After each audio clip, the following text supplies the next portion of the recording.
Welcome to the Dare to Be podcast. I'm your host, Austeen Haney, and I created this space so we can learn to bring more depth to our relationship with life. I want to see each and every person walk through this world in their own unique way, and that requires courage. And this podcast is meant to be a platform for life thoughts, stories, life tactics, philosophy, growth, change, and evolution to support that courage and bravery. So if you want to create foundation and inner sanctuary in your life and dare to live in a way that is aligned with you, then welcome. Let's get started.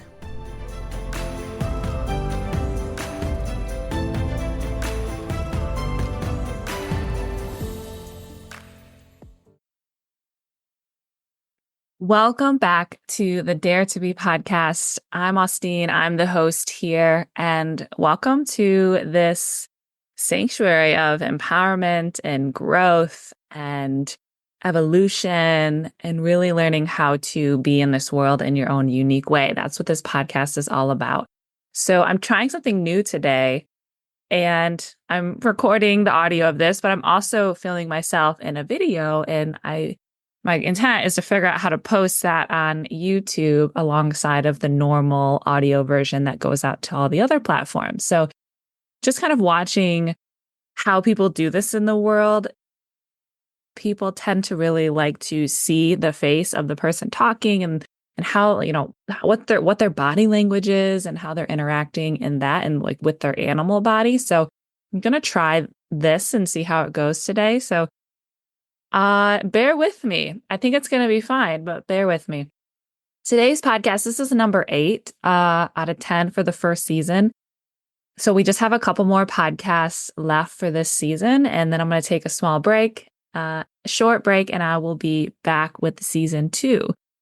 And so this podcast was promised, I believe it was episode 1 to 3, somewhere around there. I told you guys I would talk about creating an inner sanctuary within, something that we can come to and lean on in times of just big trouble and times that we just feel out of sorts, and we can come back to this space of centering. And so that's what this podcast will be about today, is creating inner sanctuary. So here we are, inner sanctuary. What I first want to speak to you about is this idea of a temple versus a house in regards to our body. And the reason why I want to share this kind of thought process with you is the temple for me is within my inner sanctuary. And so it can help define your inner sanctuary within. And everyone's inner sanctuary looks different, feels different, has different qualities to it. It's just completely, person to person, it's going to be different because we have different core values. We have different things that center us. We have different missions, different dharmas. And when we think about creating inner sanctuary, it's going to be a little different for everyone. But the cool thing is that you can use some of the same processes and practices to build your inner sanctuaries.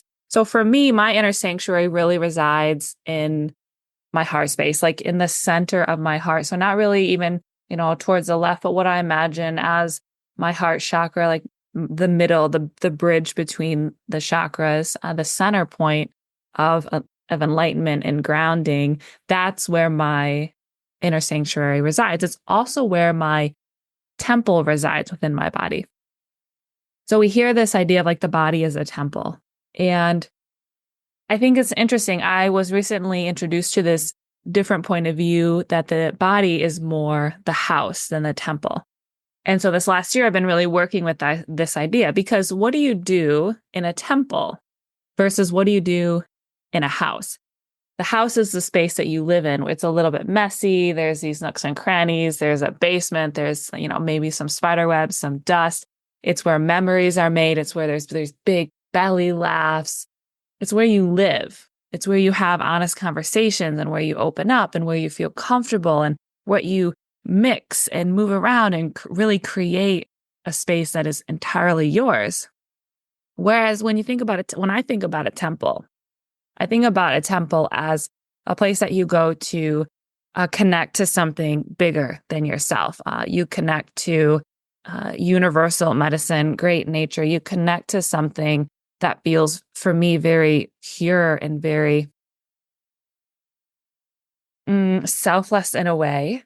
And right. And not maybe of this like earth. It's something bigger, the spider web, the connection pieces that brings us all together. And that is a very you act differently in a temple. When you think about going to a temple, there may be prayer, there may be offerings, there may be times you're of service.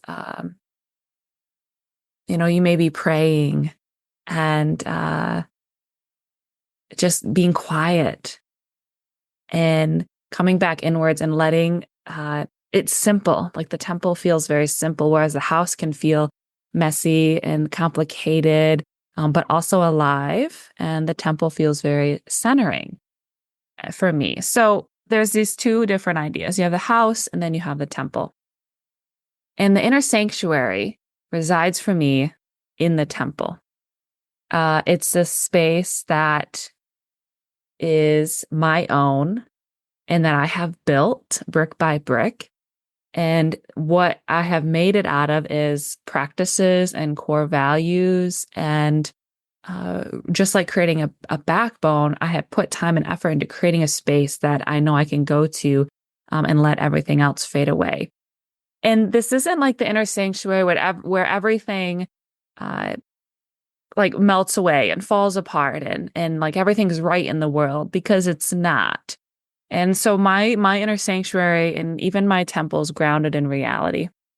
And so my inner sanctuary is where I go when kind of everything's fallen apart around me and I'm not, maybe I'm being outcasted, or maybe I'm in a fight. So for lack of a better word, or oh, conflict. There it is. Or I'm in conflict with someone else, or within one of my other relationships. Or maybe, actually for me, also the inner sanctuary is a space where I can come to remember my core values and my like mission and my dharma. So that's what this inner sanctuary represents for me. It's not that I go and everything else disappears and I'm escaping into it. I go to it as a reminder that regardless of what's happening around me, regardless of what other people are saying, and regardless of what their opinions and beliefs are about what I'm doing in the world, I am right with myself. And my inner sanctuary has been built on getting right with myself. And it's a reminder of all these different core values and these missions and dharmas and how I want to walk in the world. And so that's where I go to when things are tough in that way. And it's also, I visit it just to remind myself, oh yeah, my monkey mind, my busyness is going crazy. And I need to like come back in and remember the steps that I'm walking and why I'm walking them to begin with. Like, what is my why? Like, that's what my inner sanctuary goes to or becomes for me. And it holds me in a way that allows me to be different because it feels supportive. It feels like the earth isn't crumbling underneath of me. I go to my inner sanctuary when all this is happening around me, when I'm making changes and people don't agree with them and they make it vocal. I can come to my inner sanctuary without feeling like I'm not going to survive, because we have that survival instinct, because we're, pack mentality. And so building this inner sanctuary has allowed me to go to the fringes and go to the edges a little bit without fear of not surviving. And that's taken a lot of time and practice. So when we think about the temple, we think about the house, they're two separate things. For me, the body itself is the house. It's what we live in. We need to tend to, we need to clean, and we need to build and strengthen and also get messy in and live. And also then the temple is where I come to connect to source, God, universe, whatever, you use, whatever you connect with, and where I sit in stillness and I'm a little bit quieter and I'm more meditative in mind, and where it becomes more pure and less fogged and clouded by the reality of the world and the earth that we live in now, which is a beautiful place, but it also has so many layers to it, right? And then within the temple, I have my inner sanctuary that has me in it. And it's like the core, it's the purest me, it's my highest self, like my biggest self, my best self is in my inner sanctuary. And it's where I can step in and again, disengage from all the layers and the cloudiness that we can get when we are living in the house and when we're living in the world. I think it's important to live in the world, right? We are here, let's live in it. And also let's walk in it in the best way we can with our best self and our highest self, which won't be all the time. I told one of my service providers this week, I was like, yesterday, best self yesterday. Today, not so best self. I couldn't get there. And that's okay. Like, it's not going to be an everyday thing. Okay, so the inner sanctuary, that is what the inner sanctuary is to me and where it's at, where it's located. Now, I have taught students who they recognize the body as the house, and then their temples are different. Like their temples feel like they're in their belly, in their pelvis, up in their third eye. It tends to be somewhere in the center of you, but kind of where it's at in the body is different for everybody. And so I haven't found that there's a right way to locate, or there's not a right area that to say your temple's in. I think it's just different for everybody. And then within that temple, we have this inner sanctuary. And so I kind of have already talked about what the inner sanctuary is, but I'll review. It's a space where you have gotten right with yourself, where you have gotten to know your purest, highest self in your dharma, which is your service and offering to the world. It's where you have spent time building and establishing your core values so you can return to this space when people start to disagree with you, when people start to be confrontational, when you're moving through a hard time and you're not moving through ease in the world. You can go to this space and remember, why did I make these choices? Why did I make these decisions? And it's okay that they don't agree with me, or that this isn't going right for me, because I have aligned myself with this inner sanctuary, this best self, this highest self. And, part of being able to be in your inner sanctuary is you don't fear what you might find. And that requires self-study, which is svadhyaya in yoga, self-reflection, self-development. And I cannot emphasize that enough, how important that is. A lot of times we pick up pieces of ourselves and we're like, nope, we're just going to pop that right back down. We don't want to look at that. That's why mirror work has been so important to me, is it's allowed me to see myself, not only physically, but what's happening inside. And that's why meditation is so important as well.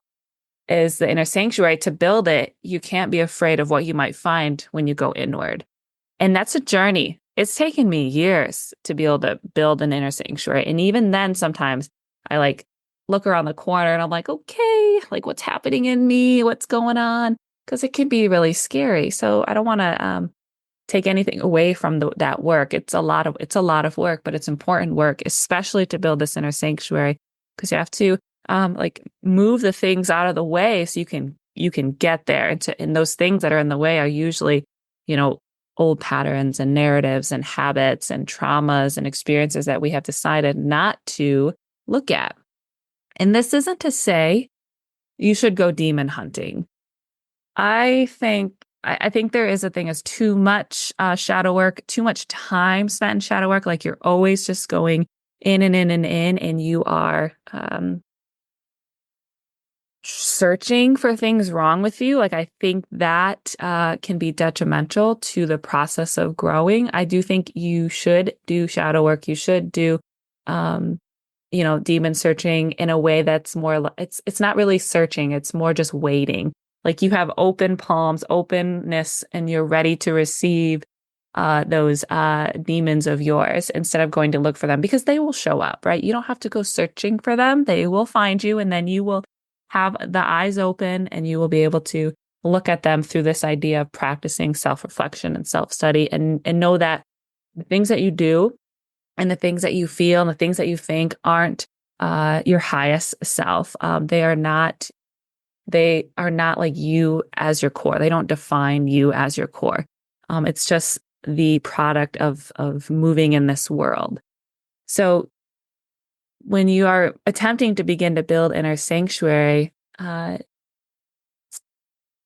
it starts with that self-reflection and not fearing what you might find. And that, like, not fearing what you might find is, I guess it's not that you never fear it. It's that it doesn't stop you. The fear doesn't stop you. The fear does not stop you from looking anyways, or being open to what you might find. And once you do that, once you begin that work and you start to develop core values, like I've talked about in the beginning of this podcast, core values and noticing with lots of awareness and mindfulness, the things that you fear and the situations you turn away from and the conversations you don't have. When you start to really look into those things and develop some type of, it's not backbone, but it's resilience. That's the word. Resilience to them, you can then begin to build this inner sanctuary that you can come to and remember, okay, this is why I'm walking this way. This was my when I say lowest, I mean like my deepest intention and agenda about the decisions I have made, and they're not wrong. They may not be right for other people, but they are right for me. And that's okay. Like, what is for you is for them, whether that might be short-term or long-term, until they realize that. So part of building that inner sanctuary, we talked about the practices, lots of awareness, lots of mindfulness, and then it's a lot of fucking around and finding out. I know that was a popularized saying, and man, it just has so much truth to it. So you have to practice. Like, you have to practice saying no. You have to practice doing things through guilt and shame. Like, people ask me, how do you say no even though you have a lot of guilt? Or how do you do something and I have a lot of this emotion with it? And the honest answer is you do it anyways. You practice doing it anyway. So you start small with these small no's that come with just a little bit of guilt, and then you move on to bigger no's with bigger guilt. This is just the no's, and the guilt is an example of the emotion. It could be something else that you have shame about, like maybe what you like sexually, and you start small, introducing this like kink that you have, and then it comes with a little bit of shame with a partner, and you do it even though you still have that shame, but that shame's not real. It's not tied to it. Like, it's not together. It's just the emotion that you happen to associate with it. Someone else, that kink might be like the emotion that's tied to it might be excitement, right? And so you practice doing the shame anyways, and then you ask for a bigger kink with a little bit more shame. You just keep moving up, and you move through these kind of levels of emotions and these practices of being with them, you practice being with them regardless that you're feeling them. And you start to build resilience, and then you can make these bigger asks. You can make these bigger decisions and move through life in a different way, because you've already practiced being with the emotion that comes in small ways, in medium ways, and in big ways. So I hope that makes sense. Like, you have to practice feeling them anyways. That is the practice. They're not going to go away. Your guilt's just not going to all of a sudden go away. Your shame's not going to all of a sudden go away. Your sadness isn't going to eventually or right away go away. You have to practice making the decisions regardless of those emotions. And it has to just start small and then makes your way up. I can't remember now how exactly we got on that. Oh, the fucking around and finding out. So yes, fucking around and finding out, it was termed. But the reason why I bring that up is because you have to make a choice, and you're like, I have guilt around this. And then you find out really how much guilt that's not fucking around. Like, oh shit, that was a lot of guilt that came with that. And you have to just play. You have to play with saying yes to this and no to this, or taking this step and making this decision. Like, if you develop a feeling of curiosity and playfulness around how you move in your life, you're going to feel freer to make mistakes and to experiment. And I think that's really important. That's going to be part of building your inner sanctuary and that's how you're really going to get to know yourself. Like if you just stay in your lanes and in your boxes of decisions that you usually make because this guilt is, or this shame or this emotion is prohibiting you from making different decisions, then you're not going to know the full extent of yourself. And to get into your inner sanctuary, to build it, you need to know as much of yourself as you can, like trying to get to the fullest extent of knowledge and education around how you work and what you want to do in your life. And to get there, you got to practice, and practice equals fucking around and finding out. And there's some curiosity and there's some playfulness there with it. And that will help you build this inner sanctuary, because the more sure that you can get about your core values and your mission and your dharma and your visions and your dreams for your life, the more concrete you can get in those by practicing and doing your embodied practice and fucking around and finding out, the more powerful and the more safe your inner sanctuary is going to be when you finally are able to sit in it and come to it. And so this is the outside practices and mental thinking that it takes to begin to create that inner sanctuary. And it's the space for your purest self. It's purest self, and also your most aligned self here on this earth. And to get there, you have to do this self-study, this svadhyaya, and practice. Like the whole life is a practice. Like this week, I attempted to, okay, so here's a story.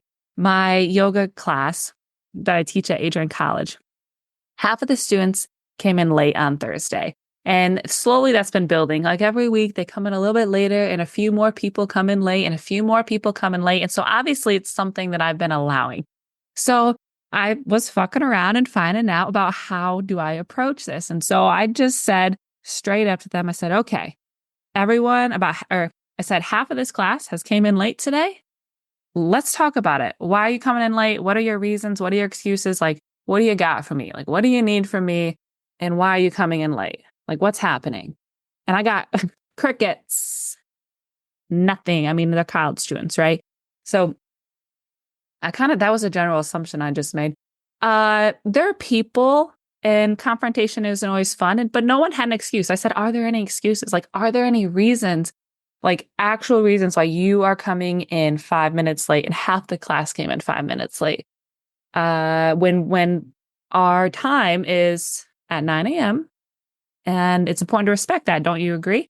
Still just crickets, just getting crickets. So like this was a moment that I went into it like practicing. I'm going to practice this. I'm going to practice being a little more forward, a little bit more blunt, a little bit more upfront. And that instead of being just a reminder, a class starts at 9 a.m. Like instead I was just like, hey, let's talk about this. Okay. So that was a practice. I was scared. Like the emotion that came up for me when I was practicing this was scared, but I was this fear and scaredness. And I did it anyways. I practiced being with my scaredness, I think that's the word, and fear, and did it anyways. Like that's what it means to practice. And that's how you get through and be in relationship with your emotions, is you do it anyways. You start small, right? You don't want to, do a big, huge thing, like a big, huge fear decision or move or conversation, if you haven't practiced kind of moving through smaller fears and medium fears, right? You want to be intentional about how or what decisions you make and what choices you make as you go through this emotion. Like you just don't want to go like 2 feet in with emotions, because they're big and they're scary and they'll take your whole body, right? So that's why you want to move slowly with getting to know our emotions and practicing being with them by making these decisions we usually wouldn't, right? So that is why you have to practice. And I just love, I mean, I've said fuck around and find out so many times on this podcast, but it's just so important to me. It's literally one of my mantras because it invites the playfulness and the curiosity around, let's see what happens when I do this, But it's not just like a free for all. You've intentionally and purposefully thought about the decision you're about to make. And the only thing that's stopping you is this emotion, this guilt or this fear or this shame that comes with it. And you're like, I really want it. Like, I see the end, and I'm gonna see what it's like to be through this decision and be through this this feeling because I want the end result. And I'm practicing going out. How do I go about this? Like, that's all a practice. Life's a practice. All right. So that's creating inner sanctuary. One other thing there's two more things I'd like to speak on. And one is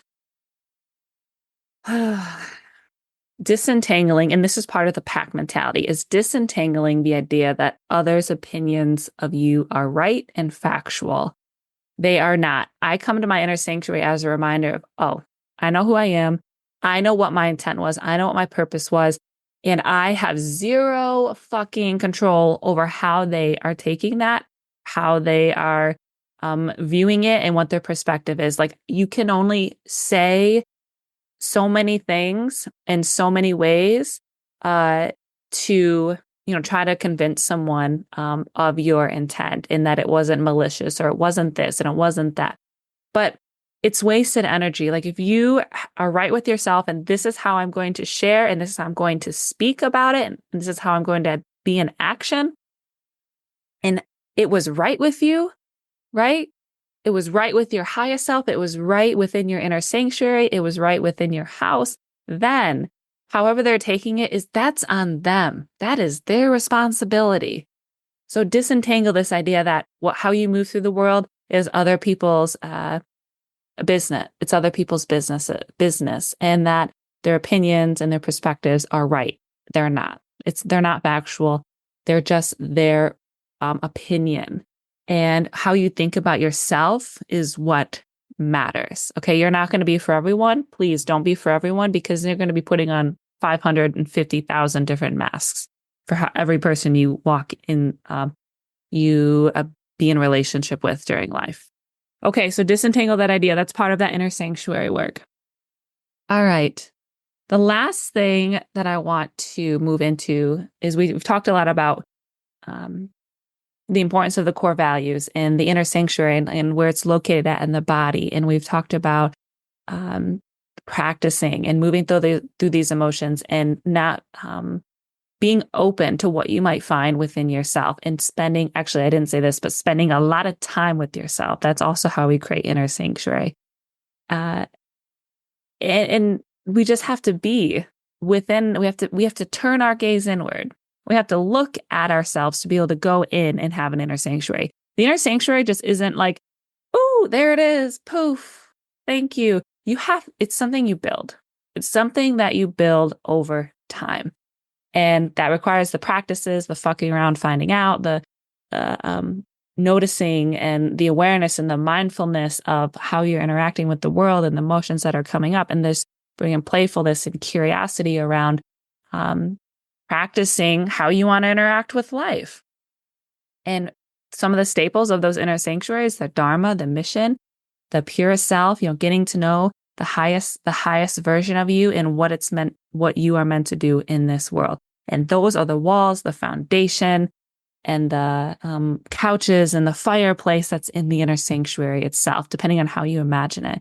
And so the last thing here is just taking a moment, a practice. And I'm going to be putting a inner sanctuary meditation on my online yoga academy to help you build this. My online yoga academy is $25 a month and it's access to a lot of different practices, and more information on that later.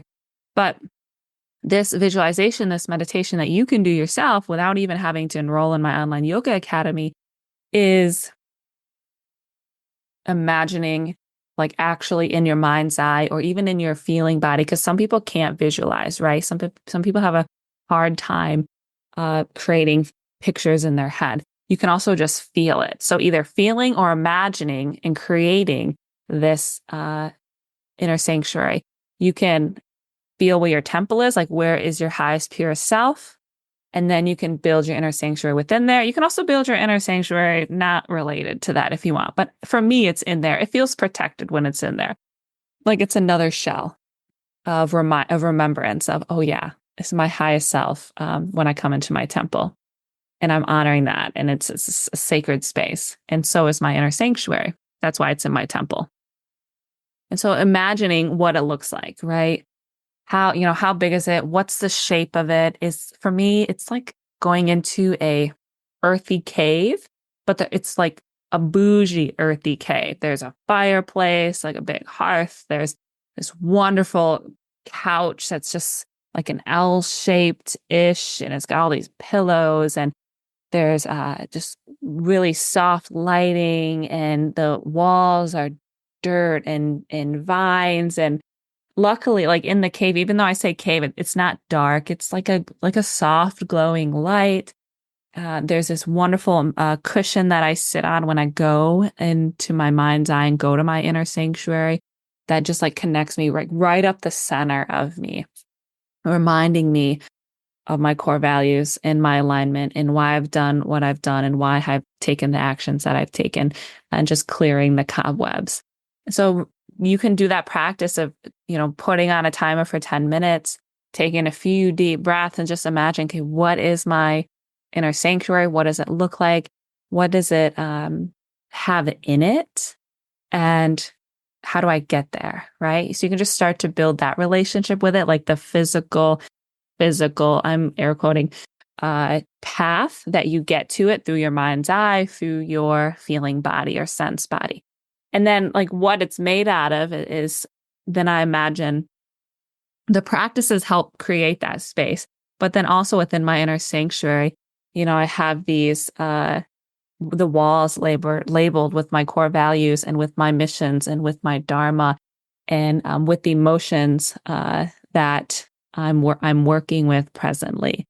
And my whys are everywhere in my inner sanctuary. And it doesn't have to be that way. It can just be a space that doesn't have, it's just like a warm, comfortable space, but its energy, like the energy that builds it is all these practices, that mirror work, the turning the svadhyaya, the self-study, and turning the gaze inward and opening your eyes, all of your eyes, not just the eyes on your head, but your third eye, like all the eyes of the body, opening up to what you might find and being in relationship with it. And then, disentangling the idea that people are right about you. They're probably not right about you. So that is a practice, meditation that you can do to begin to create it. So that is my podcast on creating inner sanctuary within. And when I am in trouble and I'm out of alignment and I'm kind of everywhere and I'm in confrontation, or I have a big discussion or meeting that I'm about to go into, or I'm just feeling frazzled, I come back in and I remember. I come back into my inner sanctuary and I remember core values and my mission and my dharma and my alignment and my purest self and highest self within my temple. And maybe I go into the temple and I connect like straight with source. The thing about inner sanctuary is that it's you.